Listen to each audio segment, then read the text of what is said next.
Hello বন্ধুরা, কেমন আছেন সবাই? সিম্পলি আবান্তিকার নতুন একটি ভ্লগে আপনাদের স্বাগত জানাই। আমেরিকা, স্বপ্নের দেশ আমেরিকা। বহু মানুষের স্বপ্ন থাকে আমেরিকায় গিয়ে পার্মানেন্টলি বসবাস করার। আমেরিকাতে পার্মানেন্টলি বসবাস করতে গেলে কোথায় থাকবেন? কেউ আছেন বাড়ি ভাড়া করে থাকেন, কেউ বা বাড়ি কেনেন। মানুষের অনেক সময়তেই মনে অনেক প্রশ্ন আসে, বাড়ি ভাড়া করে থাকলে সুবিধা না বাড়ি কিনে থাকলে সুবিধা?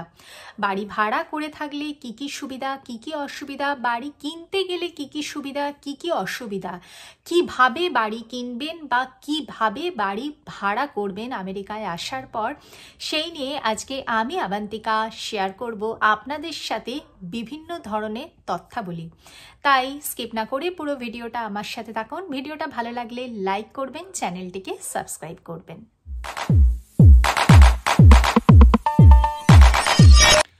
আমেরিকাতে বাড়ি ভাড়া এবং বাড়ি কেনার তুলনামূলক আলোচনা করতে যাওয়ার সময়তে আমি প্রথমেই দু এক কথায় বলে দিচ্ছি যে আপনারা প্রথম দেশ থেকে আমেরিকায় আসার পর কিভাবে আমেরিকায় বাড়ি ভাড়া সার্চ করবেন। আপনারা apartment.com এই ওয়েবসাইট থ্রু আপনারা অ্যাপার্টমেন্ট সার্চ করতে পারেন। অ্যাপার্টমেন্টে বাড়ি ভাড়া কিভাবে সার্চ করবেন, তার কি পদ্ধতি, সেই সংক্রান্ত ডিটেল আমার ভিডিও রয়েছে, সেই ভিডিও থ্রু আপনারা দেখে নিতে পারেন। এই অ্যাপার্টমেন্ট সার্চ করার সময় আপনারা সেখানকার crime record, school, college, office, market place এইগুলো অনুযায়ী আপনারা একটা এরিয়া সিলেক্ট করবেন। সেই এরিয়া অনুযায়ী আপনারা অ্যাপার্টমেন্ট সার্চ করতে পারেন। তবে এই এরিয়া ওয়াইজ কিন্তু অ্যাপার্টমেন্টের যে রেন্ট সেটা কম বেশি হয়ে থাকে। আমরা টেক্সাসের হিউস্টনে থাকি। হিউস্টনেতে 1 BHK অ্যাপার্টমেন্ট শুরু হয় $1200 থেকে $1600 মধ্যে পার মান্থ, আর 2 BHK রেট শুরু হয়ে থাকে $1500 থেকে $2200 রেট। আমি এমনি নর্মাল অ্যাপার্টমেন্টের রেট বললাম। এটা অনেক মানুষ যখন প্রত্যেক মাসে পেমেন্ট করেন তখন তাদের মনে হয় যে অ্যাপার্টমেন্টের রেন্টটা প্রত্যেক মাসে পেমেন্ট করছি, এর ফলে আমি কি পাচ্ছি, কি বেনিফিট পাচ্ছি? আমার তো আর নিজের অ্যাপার্টমেন্টটা তো আর আমার নিজের হয়ে যাচ্ছে না। সেই জায়গায় যদি আজকে আমি একটা বাড়ি কিনে রাখি তাহলে আমার ভবিষ্যতের জন্য আমার ফিক্সড অ্যাসেট তৈরি হচ্ছে।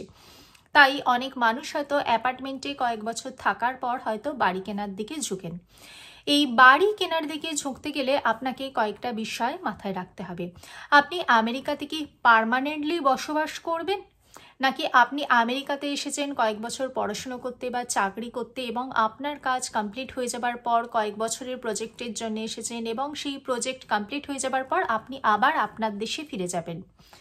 আরেকটি বিষয় মাথায় রাখতে হবে, আপনার জবটা, আপনি যেখানে জব করেন সেই জবটাতে কি আপনার পোস্টিং কি ট্রান্সফারেবল, সেই বিষয়গুলোও কিন্তু আপনাকে মাথায় রাখতে হবে।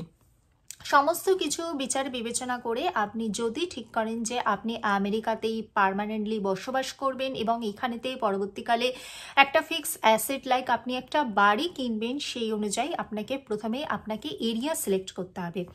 এরিয়া সিলেক্ট করার পর আপনার কর্তব্য হলো সেখানকার ক্রাইম রেটস, সেখানকার school, college, office, market place এবং হসপিটাল সেইগুলোর দূরত্ব কতটা, সেই অনুযায়ী একটা এরিয়া আপনাকে সিলেক্ট করতে হবে। এরিয়া সিলেক্ট করার পর আপনার কর্তব্য হলো যে সেই এরিয়াতে আপনার যে রেট হতে পারে তার সম্পর্কে একটা গুগল সার্চ করে একটা আইডিয়া নিয়ে নেওয়ার। কারণ এরপরতেই যখন আপনি কোনো এজেন্টের সাথে কথা বলতে যাবেন তখন আপনার কাছে যদি জ্ঞান না থেকে থাকে তাহলে সেখান থেকে কিন্তু আপনার ঠকে যাওয়ার সম্ভাবনা থাকে। আমেরিকায় বাড়ি কিনতে গেলে আপনাকে এজেন্ট থ্রু কিনতে হবে। এজেন্ট লাইসেন্সড এজেন্ট হয় এবং এজেন্টের এক্সপিরিয়েন্সটা কিন্তু অবশ্যই যাচাই করে নেবেন। সেই এজেন্টের প্রচুর এজেন্টের সন্ধান আপনি গুগল সার্চ করলে পেয়ে যাবেন। সেই এজেন্টের সাথে কন্ট্যাক্ট করবেন। সেই এজেন্ট আপনার প্রায়োরিটি অনুযায়ী আপনাকে, আপনার পছন্দ অনুযায়ী আপনাকে বাড়ি দেখাবে। এরপরে আপনি যখন বাড়ি দেখতে গেলেন, বাড়ি দেখার পরেতে আপনার রিকোয়ারমেন্ট আছে সেই অনুযায়ী যদি আপনার বাড়ি পছন্দ হয়ে যায় তাহলে আপনাকে দেখতে হবে যে সেই বাড়িটার যা দাম দিচ্ছে সেই দামের সাথে আরও কি কি হিডেন কস্ট রয়েছে, কারণ হিডেন কস্টের পরিমাণও কিন্তু প্রচুর হয়ে থাকে। আপনি যদি ডাউন পেমেন্ট করেন, মানে আপনি যদি লোন নিয়ে থাকেন, তাহলে কতটা আপনি ডাউন পেমেন্ট করতে পারবেন। ডাউন পেমেন্টের পরিমাণ যদি বেশি হয়ে থাকে, সেক্ষেত্রে আপনার লোনের ইন্টারেস্টটা অবভিয়াসলি কম হয়ে থাকবে।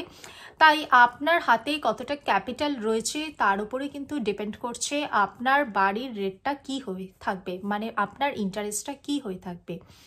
অবশ্যই তার জন্যে আপনাকে যদি বাড়ি কিনতে হয়, তার জন্যে নির্ভর করছে আপনার ক্রেডিট স্কোর, আপনার SSN এর নাম্বার, এছাড়াও আরও বিভিন্ন ধরনের ডকুমেন্টস ডিপেন্ড করছে। ক্রেডিট স্কোর আপনি চেষ্টা করবেন বাড়ি কেনার আগেতে কিভাবে বাড়ানো যেতে পারে। অ্যাটলিস্ট যদি 700 অ্যান্ড অ্যাবাভ যদি আপনার ক্রেডিট স্কোর থাকে, তাহলে কিন্তু আপনার লোন পেতে কিন্তু অনেকটাই সুবিধা হয়ে থাকবে। একটা ভালো ক্রেডিট স্কোরের ওপরেতে কিন্তু আপনার লোনের ইন্টারেস্টটা ভীষণভাবে ডিপেন্ড করে থাকে। আপনার কাছে যদি প্রচুর ক্যাপিটাল থেকে থাকে, আপনি যদি ডাউন পেমেন্টের পরিমাণ যদি বাড়িয়ে দিতে পারেন বা যদি একটু বেশি দিতে পারেন, তাহলে কিন্তু আপনার লোনের ইন্টারেস্টটা কিন্তু আলটিমেটলি কম হয়ে থাকবে।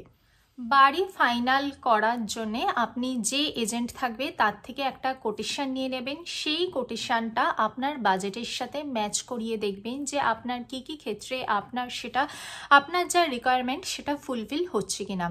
যদি আপনার বাজেটের সাথে ম্যাচ করে থাকে, তাহলে চেষ্টা করবেন তারপরেতে যে ফার্দার প্রসিডিওর রয়েছে সেই অনুযায়ী একটা pre qualification letter, pre approval letter, এরকম বিভিন্ন ধরনের প্রসিডিওর রয়েছে যেগুলো আপনার এজেন্ট আপনাকে যোগ্য সহায়তা করবে। তার জন্য অবশ্যই চেষ্টা করবেন একজন এক্সপিরিয়েন্সড এবং লাইসেন্স প্রাপ্ত এজেন্টের সন্ধান পাওয়ার জন্য। এই সন্ধানটা অবশ্যই গুগল সার্চ করলে তো পেয়ে যাবেনই। এছাড়া আপনার চেনা পরিচিত কোনো মানুষজন যদি সেই এজেন্ট থ্রু তার বাড়ি বা পারচেস করে থাকেন, তাহলে কিন্তু সেক্ষেত্রে আপনার অনেকটাই সুবিধা হয়ে থাকবে।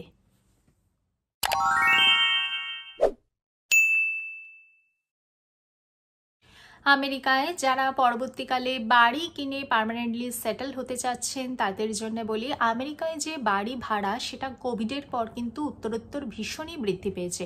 প্রত্যেক মাসে বাড়ি ভাড়ার পেছনে যে টাকা আপনাদের ব্যয় হয়ে থাকে, আপনারা যদি আমেরিকায় পার্মানেন্টলি বসবাস করবেন বলে ভাবেন, তাহলে সেই টাকাটা দিয়ে কিন্তু আপনারা কিন্তু অনেকটা সহজভাবেই বাড়ি কিনতে পারেন। তবে তার জন্য কিছু ডাউন পেমেন্ট করতে হবে। সেই ডাউন পেমেন্টটা যদি আপনার হাতে থেকে থাকে বা আপনার যদি ক্রেডিট স্কোর ভালো থেকে থাকে, তাহলে আপনি সহজেই কিন্তু একটা বাড়ি কেনার কথা ভাবতেই পারেন, কারণ তার ফলে আপনার ভবিষ্যতেই সুরক্ষিত হবে। অবশ্যই সব কিছুর আগেই আপনাকে একটা প্ল্যান করে নিতে হবে, ভবিষ্যতের প্ল্যান, যে ভবিষ্যতে আপনি কোথায় থাকবেন, আপনার জব সিকিউরিটি কতটা বা আপনার ফিনান্সিয়াল সিকিউরিটি কতটা, সমস্ত কিছু বিচার বিবেচনা করে তবেই আপনি কিন্তু এই বাড়ি কেনার দিকে এগোবেন। কারণ আমেরিকায় বাড়ি কিন্তু একদমই সহজলভ্য নয়, বাড়ি কিনতে গেলেও যথেষ্ট ব্যয়বহুল, এবং অবশ্যই এটা একটি ফিক্সড অ্যাসেট। আর ভিডিওটা যদি ভালো লেগে থাকে, ভিডিওটা লাইক করবেন, চ্যানেলটিকে সাবস্ক্রাইব করবেন, আর দেখা হচ্ছে পরবর্তী ভিডিওতে। ভালো থাকবেন, সুস্থ থাকবেন, নমস্কার।